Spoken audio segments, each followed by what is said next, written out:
This episode is brought to you by Muntins Malts, a company that is passionate about providing premium malts to brewers worldwide. For over a century, Muntins has been a leading supplier of brewing and distilling malts, offering the finest British malted barley on the market. You can experience the difference Muntins offers by joining a recipe receiving tier of our Trub Club, because every kit that ships out now includes premium Muntins malt. You know, we've known the Muntins crew for a long time, and I can tell you, friend, you're going to love brewing with their grains. Ask your local supply shop to carry Muntins malts, or homebrewers can join our Trub Club at homebrewhappyhour.com/club, be a part of the community, and come brew with us. Thank you, Muntins, for supporting our efforts and homebrewers worldwide. Today's show is brought to you by Hopsdirect.com. Grown in the esteemed Yakima Valley on the Pewterball family farm, Hopsdirect.com offers the widest variety of hops available online at incredibly competitive pricing. It's simple. They grow hops, they sell hops, and they ship hops straight from their family-owned farm to your doorstep. Producing the highest quality hops is Hopsdirect.com's passion, and they're proud to be an independent grower in the craft beer industry. Go to Hopsdirect.com right now and get what you need to make your brew day better. That's Hopsdirect.com. Today's show is brought to you by Imperial Yeast. You hear us gushing over Imperial Yeast all the time, and that's because their yeast performs for us in every batch that we brew. Imperial Yeast is adored by commercial breweries and home brewers alike. Their pitch-right pouches are jam-packed with over 200 billion fresh yeast cells, guaranteed to deliver flawless, fast fermentations every time. Imperial Yeast strains are grown by a team of pro brewers and home brewers who live to help other brewers learn more and ferment better. Join any recipe receiving tier of our Trub Club and get a free upgrade to premium Imperial Yeast with every recipe kit that ships out to you. Learn more at homebrewhappyhour.com/club and come brew with us.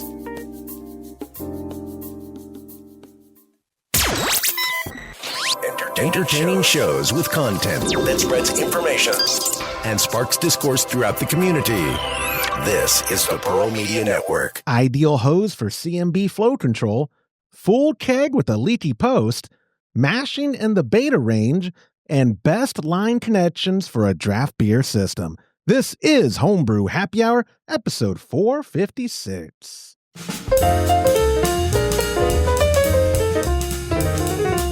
Well, hello, my friends. Welcome back to another episode of the Homebrew Happy Hour. This is the show where we supply the answers to your homebrewing questions and discuss all things related to craft beer. And if you, my friends, have a question you'd like us to discuss on a future episode, of course, you could go to homebrewhappyhour.com. You could email joshua@homebrewhappyhour.com. But even better, call in your question to 325-305-6107. And when I use your fantastic voicemail on a future episode, you'll get yourself a gift card to kegconnection.com. It doesn't get much better than that, except that it does, because I've got my friends here, the director of operations at cmbecker.com over there, Mr. James Carlson, as well as the president and chief keg washer at Keg Connection LLC, Mr. Todd Burns. Gentlemen, did I catch y'all at a bad time? Both of y'all are like working. I forget that y'all work for a living. No, I'm answering my wife. Okay. Does she? Yeah, I forget. And it's about food that will affect you in the future. Oh yeah. See, Todd. I'll give a spoiler to people. They probably already know. I go up there, a couple times a month or whatever. Todd only started welcoming me in the recent years, or being happy to see me up there in recent years, because he realized the correlation between my visits and the food that we eat when I'm up there. Like when I'm up, my wife likes him a lot. It's very annoying. Last very trip annoying. A couple weeks ago, do you remember the menu options she gave me? She was like, for tonight, would you prefer a ratatouille, a carne asada, or a marry me chicken or whatever she calls it. No, King Ranch casserole. That's what it was.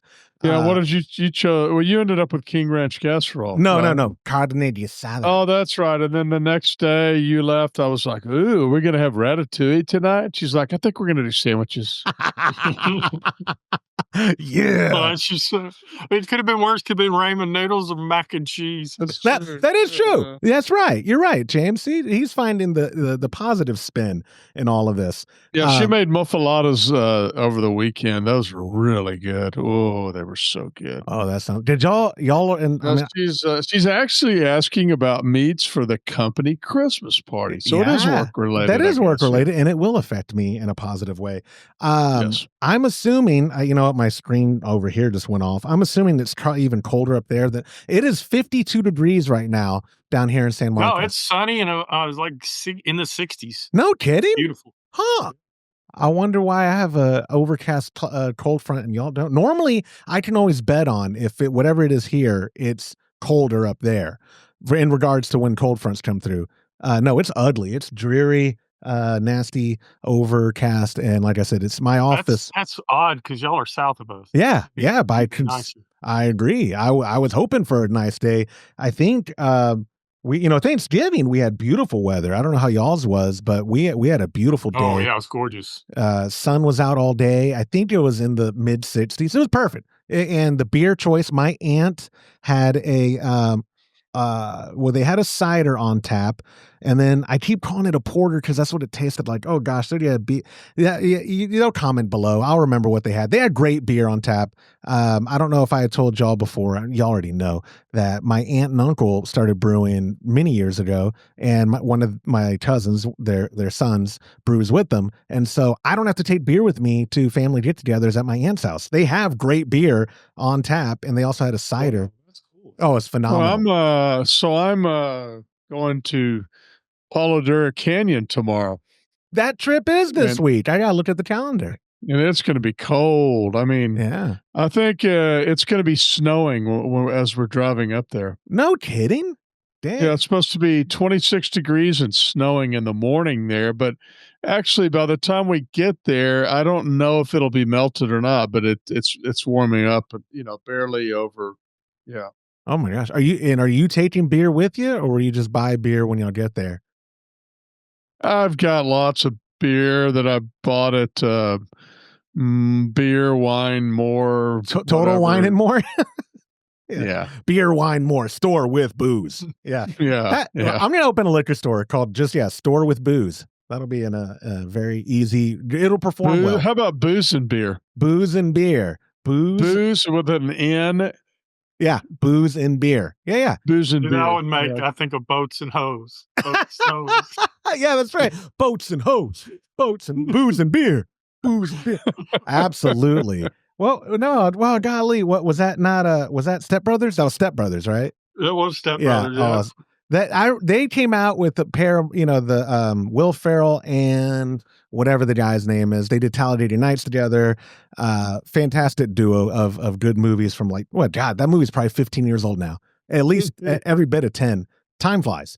Anyways, but before I get into the relevant small talk and whatever, y'all have a good Thanksgiving? I didn't talk to y'all much last week. I saw. Oh, yeah. That's good. Family and food and booze. That was my Thanksgiving experience. I did bring some beer up to Todd on my last visit.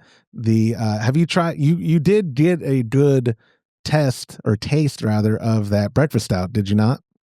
I have tried it many times since you brought it. I have to be very careful because I serve it in a 3-ounce glass when I have one. Yeah, I don't blame you. People that do a pint of boozy beer, they're psychotic to me. I think it's 10% for sure. It is. Yeah. What did I put on the? I have a. You gave me a ton of them. What do you call them? I don't remember. Tags. You did put it on there, but I can't remember. Yeah, I think I wrote down on it. It's like 9.98. I didn't want to round up. That's 10. It's 10, baby. It's and I don't even know, James, if you know what's imperial. Is it anything over 9? Is it anything? Is there even? I have no idea if there's a rule of thumb for what makes a beer imperial. A 10 is, I would call it Imperial. Of course, yeah. Yeah, I call it an Imperial coffee style, but one year we brewed it and it turned out like 7%. And we were talking about it on the show because I remember someone either texted or emailed. They're like, "That is not Imperial. It doesn't meet the criteria for Imperial." Okay, whatever. I'm American. I call it whatever I want, whenever I want. All right. And I made a trophy for it. It's the best coffee style in the country. Just look at the trophy I made for it. So. Anyways, I'm glad y'all had a good Thanksgiving. Likewise, me as well. And one of the best things is I didn't have to take beer with me, not just because they brewed it, but I didn't have to share any. No, I don't have to share any till Christmas. It's great. I'm drowning in beer. It's a good time to be alive. Friends, if you are watching at youtube.com/homebrew happy hour, you're going to, or I guess if you're listening, like 99% of y'all. Oh, go ahead. So I would argue, because I have an Imperial. What did my wife buy the other day? Like, she bought like a blonde or something. I may not have been a blonde, but it was like an Imperial blonde. And I'm like, who makes an Imperial, like a light lager or a light ale? I mean, it was like an Imperial light Imperial beer. Pilsner. An Imperial Pilsner. It was, I don't remember exactly which one, but it was something like that. And I think it was like, 7 or 8. Maybe it was 8, but I think it just means, I just think it's another word for strong. I need to Google it now because on my other machine, what is an Imperial beer? Google AI says an Imperial beer is increase in level of ABV high. So it says often in the 8% range or higher. Is what Google AI. If we were to trust the machine, but I don't think an IPA Imperial would be 8%. I think because that wouldn't even be that off from it. I think it depends on the style, probably. Okay, I bet you're right. Yeah, that is the thing too. I've had to tell some y'all aren't boomers, so I'm not talking about y'all passive aggressively. I'm just saying I recently was talking to some boomers, and it's not my pop either. Oh, I have to now preface this: wasn't any boomers that probably listen to the show. Either way, I had to tell them that AI is still learning. It's not the end all be all. So when I Google something, and that's everything's true on AI. I've seen it. I mean, it's just like Google. Everything on there is true. Everything's true. That's right. Whether it's AI or not. I better get ahead of the curve and start putting stuff on the internet that it comes back how I want it to come back with like, oh yeah, Josh, he's a world master homebrewer, awarded many times. Anything I can do to cure or to skew what AI says. But anyways. Friends, if you are not a member of our Chub Club yet, why aren't you? You should go to patreon.com/homebrew happy hour, join a recipe receiving tier. I just have an update. I'm not going to announce what December's kit is yet. I'll save that for an Instagram post and then we'll talk about it next week. But the yeast is arriving tomorrow. I got the tracking. Imperial, they've switched up their pouches, the holidays, all that stuff kind of led to a delay. So November's kit, I'm going to come up to headquarters next week and get those out. The Abbey Road Belgian Triple, which I would argue is an Imperial, but maybe it's not because of the style, but it's a boozy beer. Those will ship out next week using Imperial's Triple Double. Oh, go ahead, Todd. It's a triple. It's not a Imperial. But I think it's a triple.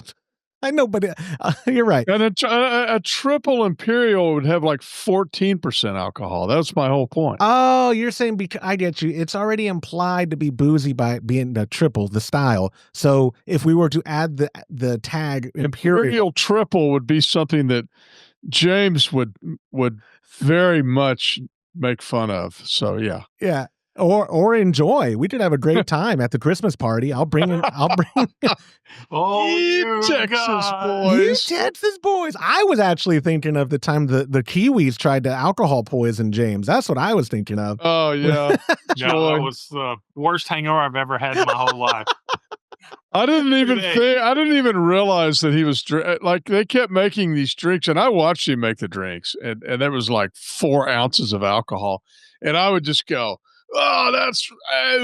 It's very good," and stumble outside and throw it out in the yard. No, James is, if of all his faults, you can't say he's not honest because they give him a drink, he's drinking it. I'm with you, Todd. I've done that when we were and I think I already told Owen from Imperial. I don't know if he listens to the show, but remember at HomebrewCon San Diego, he kept buying ranch waters, just rounds of them. I remember that. He handed it to me. That was when we were hanging out with our buddy Trent from the Brew I Show. drank all those. I know y'all did. I kept handing them to Trent and then Steve, who's also he's known as the Apartment Brewer on YouTube. But whenever they already had enough and they're like, no, I don't need any more. There was a plant right behind me, and I would take a sip and be like, oh, and cheers, yeah. I couldn't keep up. Y'all weren't like, it was wild. But anyway, yeah. I just got a text from Owen. He said you're dead to him and no more Imperial yeast. Yeah, there'll be delays forever. Done. So can I tell the funny story about the yeast? Oh yeah, go for it. Absolutely. Yes. So Josh was freaking out about not getting the yeast. I don't know if we're going to get it. I don't know if we're going to get it. Of course, it's already a little delayed. So he actually ordered 30 pouches or 30 36. sachets of a different monk dry yeast, a dry yeast. Yep. Yeah. So I did. So the whole entire week has been that now he has to use all 30 pouches of that. So yeah. He's going to be brewing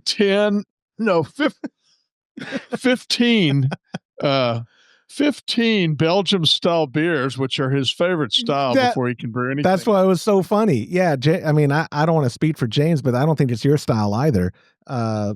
Yeah, exactly. And so it's so funny. We are drowning in yeast now for Belgian yeast. And I love Belgian beers, so I'm happy. Yeah. You know what? I have the grain I got to go through. I could just brew you a bunch of Belgians, Todd. You just tell me what kind of Belgians you like and we'll go down. I've got the stuff for a double. That's the liquid, the real dark. Oh, the candy sugar? Candy sugar. Yeah. I'm gonna brew a double for sure. Okay. Well, you have yeast for it, I think, so you'll be good.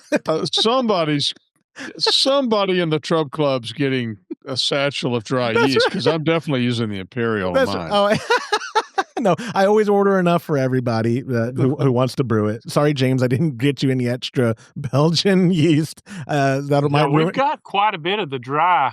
We do. German strain that I've been using lately. Yeah, no, and you're right. And they didn't have the time to pack anything else, so I was gonna ask for Dieter to do a Kolsch like in January, but I'll just get that another time. It's not a big. We do need to do.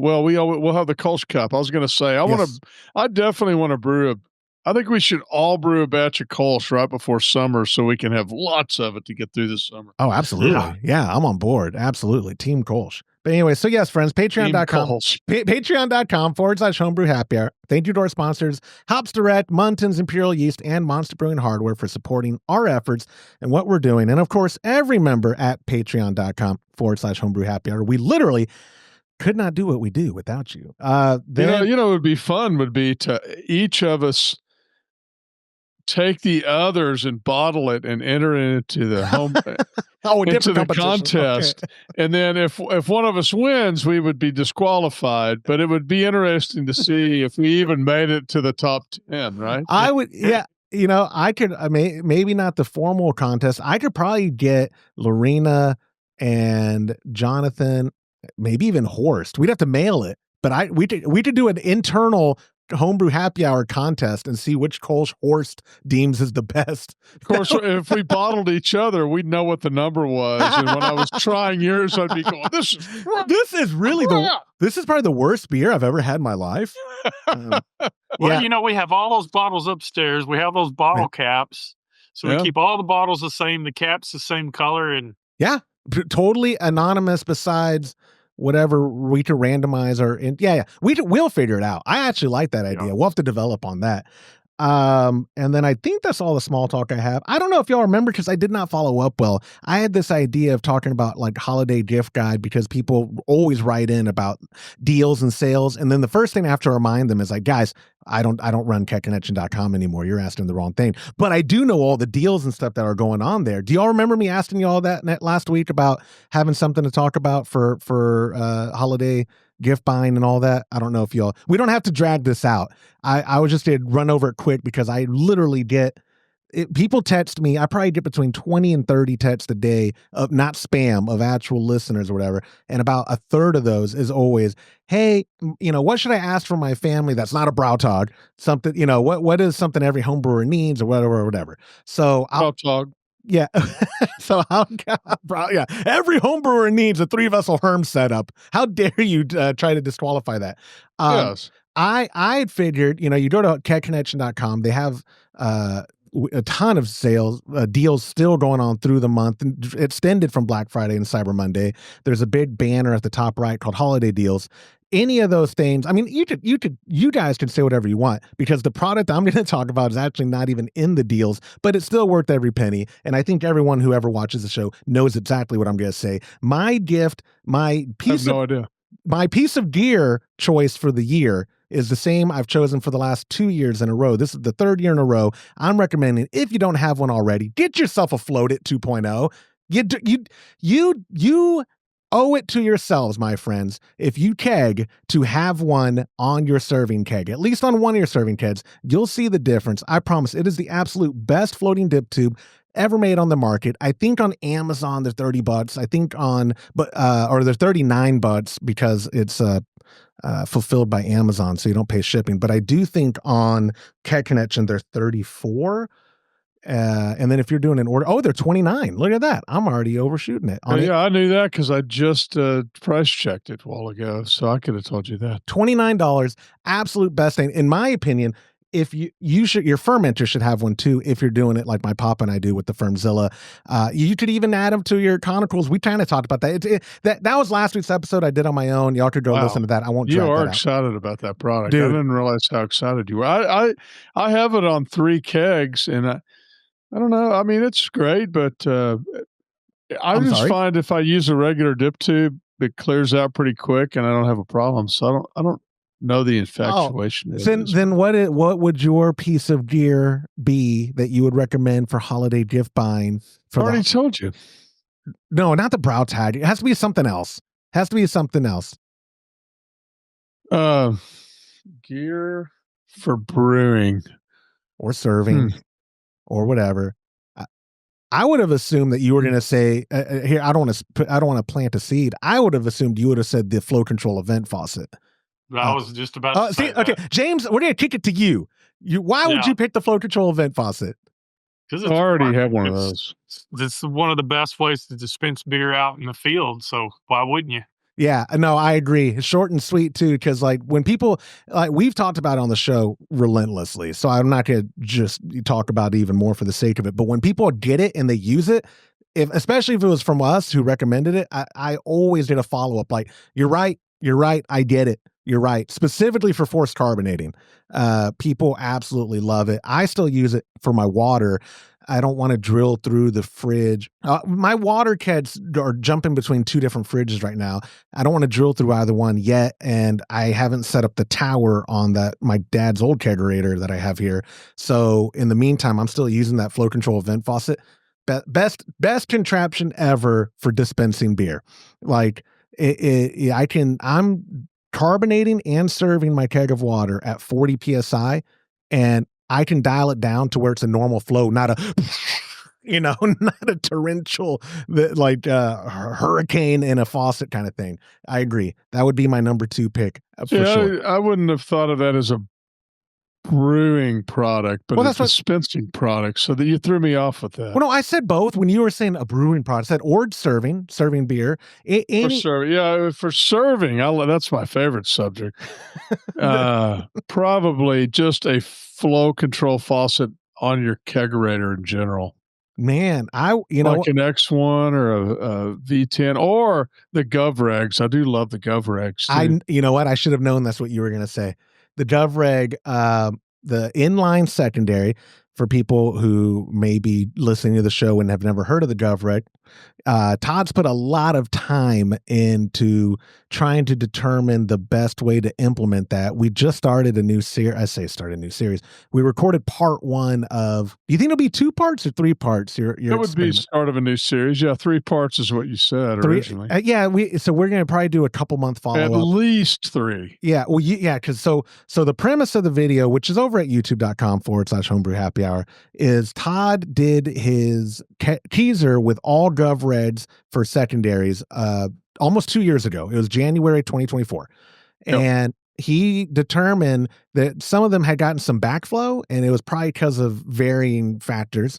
But he was like, instead of just doing the same old thing, we have so many, it's such a versatile inline regulator secondary that we could implement this in, what was it, 4 different ways, including and then plus the original way of being right off the disconnect. So we have one that's in line further away from the disconnect, like literally in line after the check valve on its way to the disconnect. We have one attached to a disconnect with the check valve. We have one attached to a disconnect that has a inline check valve, and then I forget the last way that you would attach to. People could go watch the video, but the GovReg is absolutely one of my top 5 as well. Are we in the questions, or are we still? Oh my gosh, you're bothering me. Yeah, okay. If people want to know more about the GovReg, go to techconnection.com. There's a whole section there. They're actually on sale. I can see them on the listing there. And then patreon.com/homebrew happy hour. Blah blah blah blah blah. Thank you, Todd, for that. Let me get us. That was the longest small talk I think we've ever done. Were we in a question? I can't remember. No, we weren't. I was the holiday gift. Maybe we were talking about a question. I forgot if we were in it. I was seriously forgot. I give you guys permission to do yes or no's on these questions. We'll get through them. Here we go. Question number 1 is a text message from our buddy Tom. He wrote, "Can I use 1/4-inch beer lines with CMB flow control faucets? It's a 2-tap setup. Each line is 18 feet. I'm going to throw it to you, James. I know Todd did the video on foam and all that, but he's the king. But you're the faucet man. Yeah. Well, we recommend low restriction 1/4-inch ID hose. 18 feet is way too long. It wouldn't work. If you're running 18 feet with 1/4-inch beer line, and if it's the regular made out of the regular, what is you could probably do the dual durometer Bev Flex 200. That would restrict it as much as 5 feet of 3/16, but you could probably do braided, but I'd probably go to 5/16. Yeah, but 18 foot of that? It's too much restriction. Where is it? And I'm assuming that Tom, when he wrote this in, each line is that way because he's using standard faucets and 1/4. I've heard of people using obnoxiously long tubing to. Well, I mean, that is exactly the correct amount of restriction. Is it really 15 feet? Yeah, 15. Oh, he's using 18 with a flow control. No, you would definitely. That's but was asking. Yeah. I'm thinking he has to have 15 feet because of his setup, but he didn't really talk about his setup, did he? 2-tap setup, and each tap is 18 feet. But he's right. But what I mean is, maybe he's running at 18 feet. Because he has to, and then my question's automatically going to be, wait a minute, is that whole thing refrigerated, or are you going in and out of something? I mean, there's a lot of stuff we don't understand. Let's speak with these assumptions. It's a kegerator, and he only did the 18 feet per line because he had 1/4-inch line, and he was trying to get proper restriction from a standard faucet. Then cut however many feet you can off to go the distance you need to go, and use flow. It could be 3 feet, and you're fine. Yeah, but still of the 1/4. Y'all have no qualms about 1/4's fine. Yeah, 1/4 on. Okay, see, y'all. I brought the question because I speak so definitively when I'm showing stuff on like my Instagram or on YouTube Shorts, where I'm like, with these flow control, you need the 5/16, guys. That's what's best. Oh no, we changed our mind on that a long time ago. You didn't get the memo? I love it. I love that. No, I know you still use 5/16 because that's the one thing. No, but only because I literally when I was changing for the contest we're doing, I almost switched over to 1/4-inch line, and then I realized I didn't have enough, so I just kept the 5/16 on there. I had no idea. So you're a fan now of short quarter for the flow controls. Yeah, it's great. Yeah, it works great. Okay. No, I had no idea. I really didn't get the memo. No, that's great though, because the memo went out. You know what? You didn't read it. That's true. I just read the first sentence, and I didn't talk about it in the first sentence. So that's what happened. In my defense, if y'all use Google because that's what we use for our internal emails. Google's AI does the summaries. I'm not gonna lie. Every now and then, I don't actually read the emails. I look at the summary that it gives me, and it's like, I know. Oh, I know. The summary even before AI, you didn't read the email. You're right. I glanced. I'm a glancer. But I absolutely. Google's ruining me for everything. Their new AI for the Banana Nano or whatever it's called. James, don't mess with it. It's free. It's scary how good it's getting. It's very scary. I think Todd was a victim of it too. Didn't your nephew make a video of you making out with one of your friends on opening weekend? I think that was very, very disturbing and looked very realistic.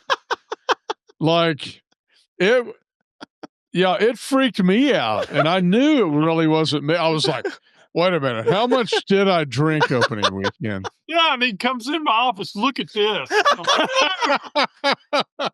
Well, hear me. Show me that. Have I told you how close Jim and I are now? Hear me out. I could go do some degenerate stuff on camera and have plausible deniability thanks to Google AI. It's like, no, that wasn't me. True. That wasn't me. That was Google AI. Anyways, Tom, I'm wrapping up his question because I told y'all I wouldn't drag him out since I did small talk for 40 minutes, apparently. 1/4-inch line is perfect, but you definitely don't want the 18-foot. You only literally need, and y'all correct me if I'm wrong, you only literally need the distance from the disconnect to the shank. Like that, you don't need any more long than that. Otherwise, you might run into issues. But I'll also add in the show notes the video link for the foam one that Todd did, because Todd talks about tubing in that hose. He talks about temperature. There's a lot of variables. If you start experiencing foam, don't just think it's your hose line or diameter. There could be other factors. So moving on. Thank you so much, Tom, for sending that question. Question number 2 is another text message. Our buddy Zach wrote in and said, what do you do if you find a leak on your gas post after you've already transferred beer into the keg? It is a very minor leak, so I'm thinking I'll be fine to leave it alone until this keg is finished.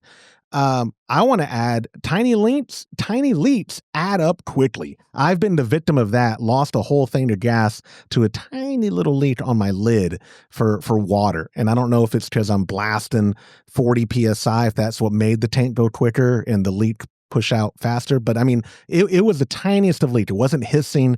It was, if I had done soapy water before, obviously I would have seen it, but I didn't. And then I had emptied out a tank and it was sad. Todd, I've never seen you have any issues working on a keg that has beer in it. If you have to take out the liquid side to declog it because you dry hopped or whatever, I've seen you work on them. Are you not worried about contaminating a keg of beer?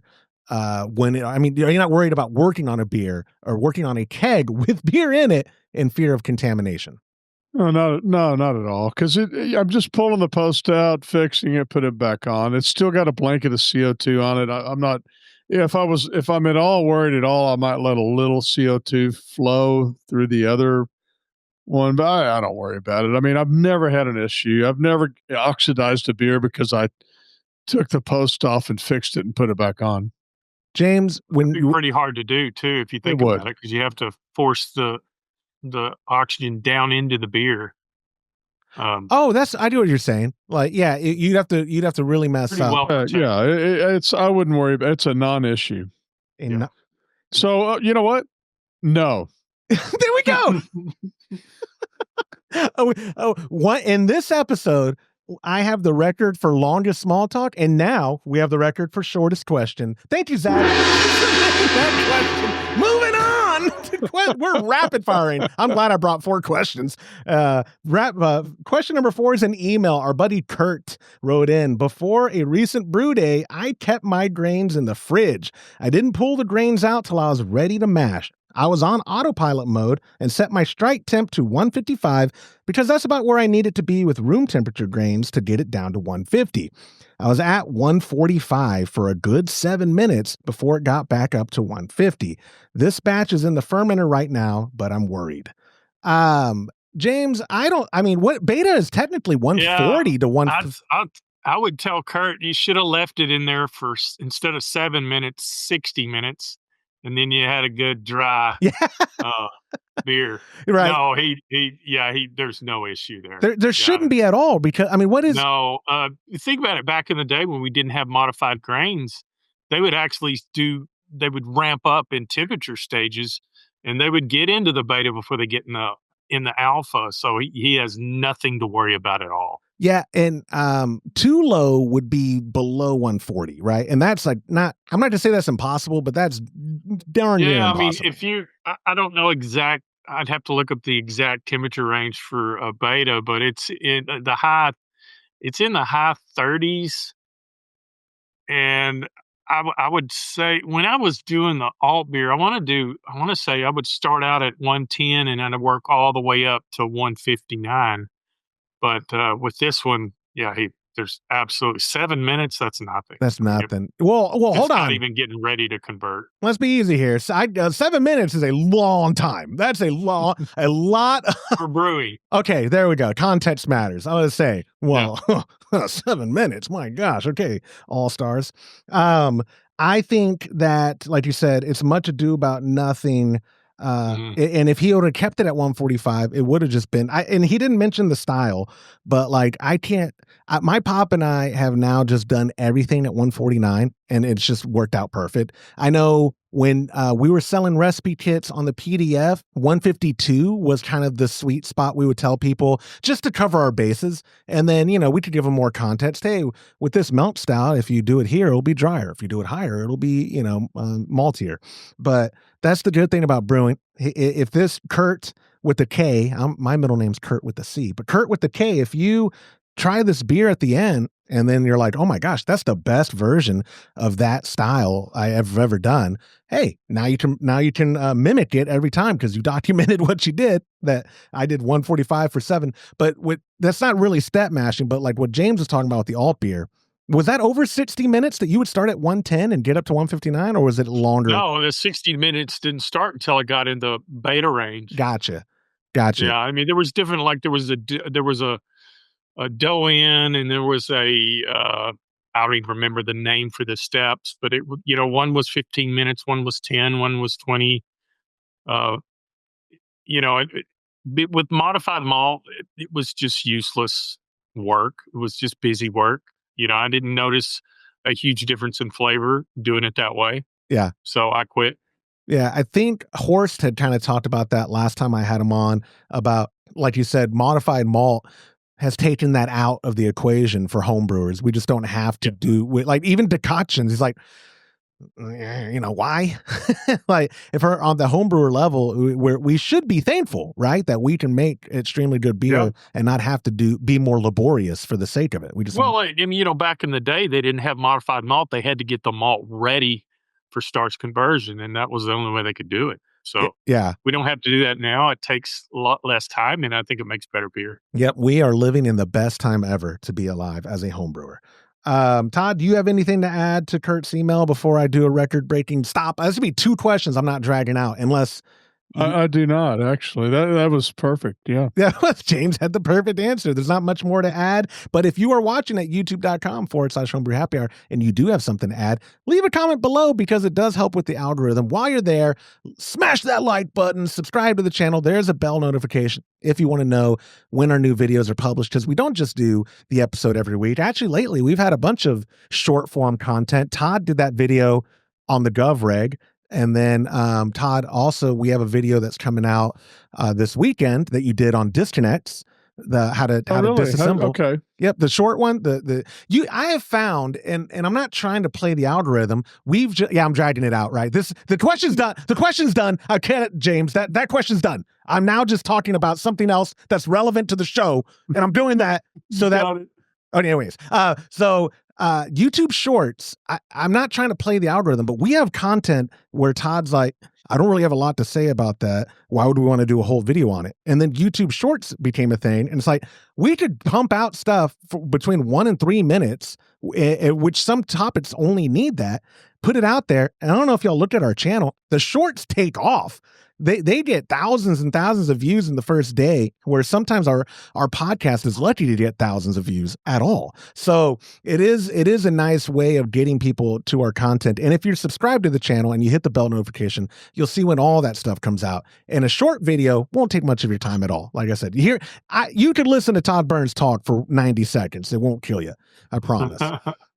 Although I did publish a video of you recently, boss, that I forgot to last year, and someone did comment, I thought Todd lost weight. So I don't know if that's complimentary or if that was a dig at you, but it was 50 pounds ago, Todd. And someone noticed. They're like, wait a second. Did Todd put that weight back on? No, he did not. Moving on to our fourth.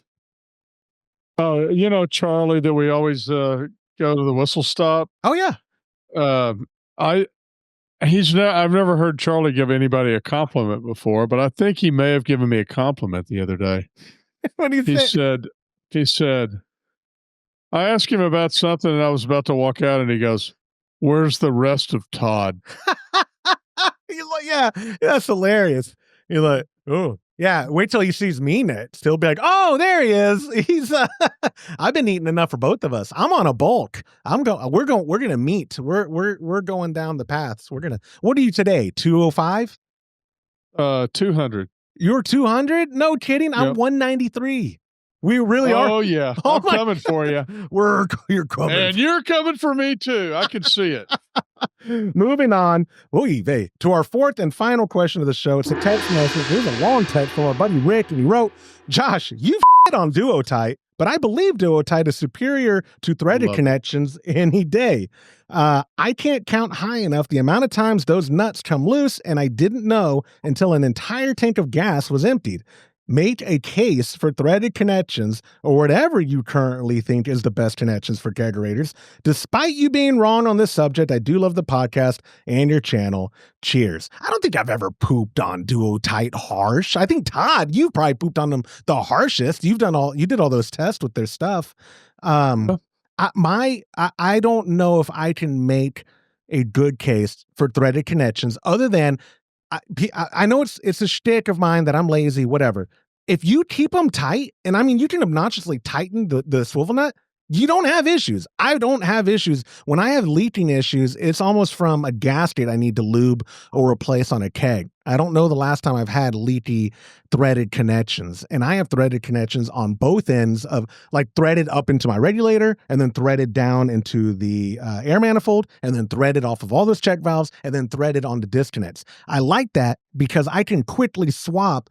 If I want to use a pin lock keg, boom, I just unscrew the ball lock. I put the pin lock kegs on. Now I'm cooking with that same gas line and beer line. If I wanted to put a commercial keg of beer in my teaser, same difference. Threaded MFL couplers, whether it's a Saint ED or whatever, European S, get them on those lines, boom, bada bing, bada done. People with Duotite are like, yeah, but the push ins are easy too. I just push it in. That's great. I'm just saying, there is a lot of case studies, even on Reddit, and Reddit, I would hardly ever vouch for Reddit, but you could go on Reddit and find people who say, oh yeah, I started getting leaks within the first year of my Duotite, or I sanitized them and I guess I left it in there too long because it started cracking and it ruined it, and whatever. I just think they're cheap for a reason. I think that they're affordable for a reason. They're not the highest of quality, and they pump them out in the masses and flooded the market and got everyone on the hype train, and good for them. Some of their products are fine, but I don't prefer using push-in fittings for my setup. I just don't. That's a personal preference. I can't make a case other than na boo boo. It's what I choose to do. Todd, do you have a more scientific reason for why you don't use Duotite? Because the three of us, none of us use Duotite anywhere that we're dispensing beer. But Todd, why don't you use Duotite? Well, I mean, so Duotite's not new. I mean, it's been around forever. They're just under different names. The push-in fittings, they are used a lot in Europe and European market. I would say this: I have never seen somebody use that type of fitting in a commercial application, and it's primarily because we use commercial fittings like the air distributors, the couplers, we're using stainless steel, not threaded. What am I trying to say? Barbed, yeah. Nipples on the top, and everything's clamped on really well, and it lasts forever, and it's very, very well-made Secure. equipment. Whereas with the Duotide, I agree.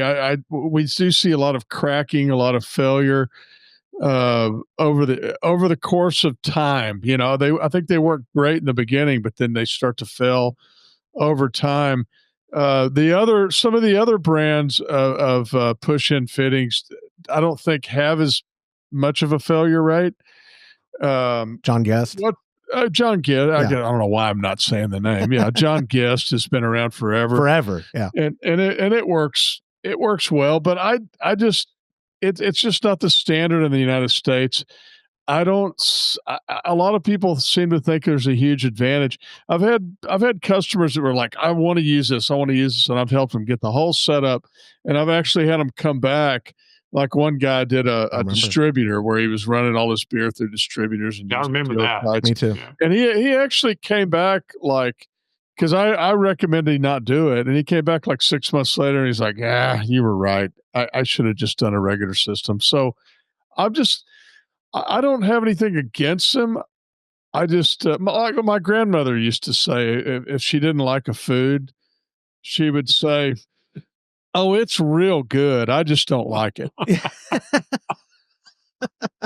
I like that. You're right. And that's what I'm saying. Like I will challenge Rick to send me a clip of me actually being harsh. I've been critical, but I'll be critical. Like the thread. I think you've been a total ass about Duotide the whole time it's been out. I agree with him on this. Okay. So we, especially when we visit with installers, what do they all use? They don't use push-in. They don't use threaded. They use barb. That's all they do. Like you're saying, they just put when they put a disconnect or a coupler or whatever on a line, it's barbed with an Oetiker or stepless clamp, and boom, and it's secure. And because they're trying to eliminate variables, because they don't want to have to do support calls every other week because some bar wench dude would what do they call kegback, barback? What do you call them when the people who go in to lift the kegs and redo the lines and all that works? I think barback is the job at the bar that would do that. And if it's a threaded line and they just nudge it the wrong way, now, we're out of gas or this, or we're having a liquid leak, and so they just do the barb fittings. But in like a home setup or even commercially, Mochas and Javas down the street from here,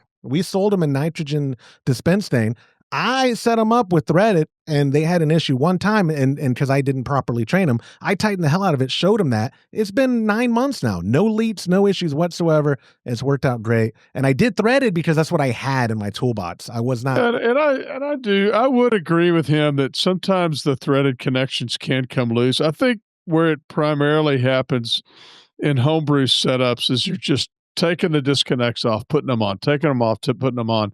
And you're twisting that line, and if it's not super tight and it gets loose, you can get a leak, and that could be an issue. You do need to make sure, like you said, Josh, that it's really tight. Yeah, but that's not a laborious task. It really is just getting on these swivel nuts. What's the wrench that fits them? 9/16, right? That's the wrench I think that. Yeah. So just 9/16, and don't leave any doubt, or you just tighten it. I mean, it's super tight.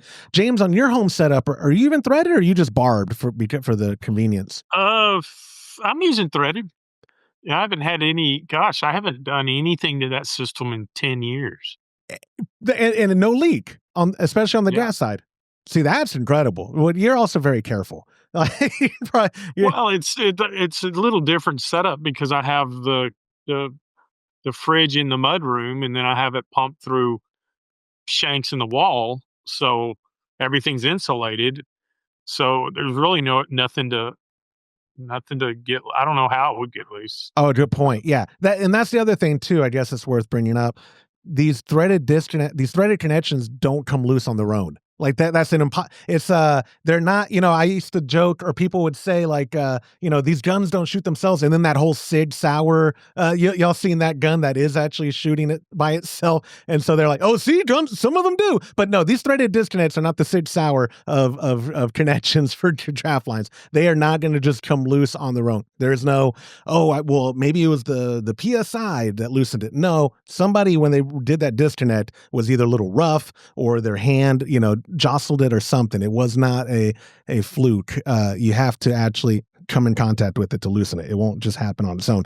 And James is a testimony to that. Like you said, the things that he doesn't touch, they don't move. They don't loosen. He's not getting leaks.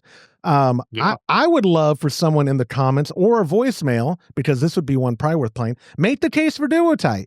I would love to hear a more like, sometimes I get so tunnel vision on what I like and how I like it that I forget that there's other perspectives out there in the world. We live in this vast rainbow world, and there's all these perspectives, and everyone's opinion matters. Just look at our 1-star reviews on iTunes. All the opinions matter. So I would love for someone in the comments, or a voicemail preferably, make your case for duotite if you've had a long-term success with them, because I just don't trust them. It's like, I don't know, Todd, do you use shark fittings or shark bites, whatever they're called, for your plumbing? I do. You do? I actually do like shark bites for certain things. Yeah. Okay. See, I didn't even know that. I would have just assumed, and I don't even know why. I'm not against the technology of pushing, because like you said, John Guest has been around since before I was born. I was born in 85. And shark bites, I don't even know if that's a good comparison, because shark bite stuff is strong. I mean, it's really strong. It's stronger than the duotites? Well, that's not a very good comparison either. Of course, it's stronger than duotites. Okay. It's like a commercial plumbing thing that's gotcha. Okay. Well, really I'm saying high PSI, and yeah. I guess the better comparison, like I said, I've never gone online and read issues about John Guest fittings, but maybe it's because they're not really used by homebrewers especially when duotite came out. Like I don't know. I don't see a lot about John Guest either way. I don't see people promoting them. I don't see people dogging them. Where duotite, for every 4 people that promote it, one person will be like, it wasn't for me. And that's the camp I happen to be in. So if duotite's working for y'all, fantastic, friends. Keep using duotite. I think that's wonderful. And if however you're doing your setup and it's working for you, I think we'd all say that we're proponents of that. Keep doing what works for you on the brewing side and on the serving side. Whose opinion? What does it matter? My opinion. I did 30 minutes of small talk today. Why are you listening to me? Why do you even care what I have to say? But Rick, thank you so much for sending that in. Guys, I did as much show as we did small talk. Aren't you happy? Aren't we proud? It was excellent. Thank you. It was excellent. I appreciate it. We still are not at the time that you did small talk. Yeah. It was 35. It was not. 40. It was 25 like minutes. An hour and a half. When James made the comment, the timer here, I believe I'm correct. If not, I'm going to edit it to make me correct. I was at 25 minutes when he made the comment, and it's at 51:51 right now. 51:52. Okay. So right. I just had to match that to make sure, because you're right. There will be people who will be like, enough small talk. And those people are y'all. Y'all are going to be the ones telling me that. Y'all are in the comments. I know y'all's alt IDs on Spotify. That has to be you, Todd, the one that always. Yeah, I know it's not. Anyways, too many commercials on Spotify. But not from. I don't listen to the show. Do they inject commercials even during our podcast? Well, I used to listen to Joe Rogan on Spotify, and I was like, "Oh, his show has a gazillion." Yeah, that might be him, but. Yeah. Well, and I will say, not to just drag the show out forever, there are shows on YouTube that I watch, and people who I'm friends with don't have YouTube Premium. And the best case for YouTube Premium is trying to watch a long form show on YouTube. Mm-hmm. It's like look for the yellow dots, dude. It's ads every 3 minutes. Yeah. Where with Premium, I'm like, what are y'all talking about? They did some. That's my go-to. I'm a premium member, and I love it. That you know what? Not talking about Brew Deer or whatever. The item of the year everyone should have YouTube Premium. That's my recommendation. Definitely. I mean, it's like a video encyclopedia. In fact, I got my year in review. It's the first time I've ever seen that from YouTube, and it was pretty cool. It breaks down the kind of subjects you watch, and it was really neat. It's something everybody needs to. I agree. That is worth brain food. It is worth it. YouTube Premium is worth it, and I wish they paid us, but they don't. We're lucky on YouTube ad money if we get $200 a month. So this show's going somewhere. 10 years later, we're going somewhere. We can all go to. I can take you both to Chick-fil-A twice for how much we make. There you go. Anyways, I appreciate your time, guys, and I'll see you all next week. All right, thanks. And Bye-bye. that Bye-bye. will do it for this episode of the Homebrew Happy Hour. If you have a question, of course, you could go to homebrewhappyhour.com and click on that submit a question link at the top of the page. Even better, why don't you call it in and leave a voicemail to 325-305-6107 and get yourself a gift card to kegconnection.com.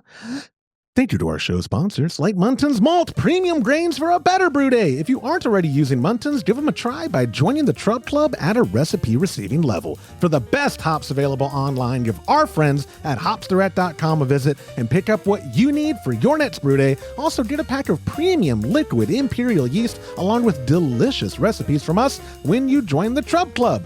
Have you heard me say this yet? Go to patreon.com/homebrew happy hour and come brew with us. A huge thank you to every member of the Trub Club. I'm Joshua Stubing. Thanks for listening.